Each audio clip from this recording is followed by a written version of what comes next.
ചെറിയ പെരുന്നാൾ ആശംസകൾ നേർന്ന പ്രതിപക്ഷ നേതാവ് വി ഡി സതീശൻ ഉള്ളവനില്ലാത്തവന് കൊടുക്കണമെന്ന് പറയുകയും അത് പ്രവർത്തിക്കുകയും ചെയ്യുന്ന മതമാണ് ഇസ്ലാമെന്നും ഈദുൽ ഫിത്തർ ആഘോഷിക്കുമ്പോൾ നമുക്കിടയിൽ നന്മയും സ്നേഹവും കാരുണ്യവും നിലനിർത്താനുള്ള ശ്രമമാണ് ഓരോരുത്തരും നടത്തേണ്ടതെന്നും അദ്ദേഹം ഈദ് ആശംസയിൽ പറഞ്ഞു.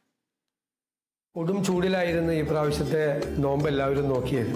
ആ കൊടും ചൂടിലും അദമ്യമായ ദൈവഭക്തിയോടുകൂടി വിശ്വാസത്തോടു കൂടിയാണ് എല്ലാ സഹോദരന്മാരും ഈ വ്രതാനുഷ്ഠാന കാലം പിന്നിട്ടത്. ശരിയായും ഇതൊരു ആത്മീയമായും ശാരീരികമായും നമ്മളെ നവീകരിക്കാൻ ശുദ്ധി വരുത്താനുള്ളൊരു സമയം കൂടിയാണ്.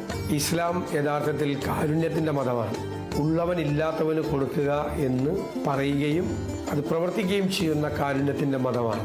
പുതിയ മാസം കടന്നു വരുമ്പോൾ ഈദുൽ ഫിത്തർ ആഘോഷിക്കുമ്പോൾ നമ്മുടെ ഇടയിൽ നന്മയും സാഹോദര്യവും സ്നേഹവും നിലനിർത്താൻ വേണ്ടിയിട്ടുള്ള ശ്രമമായിരിക്കണം നമ്മളെല്ലാവരും നടത്തേണ്ടത്. എല്ലാ സ്നേഹിതന്മാർക്കും ഞാൻ ഊഷ്മളമായ ഈദുൽ ഫിത്തർ ആശംസകൾ നേരുന്നു.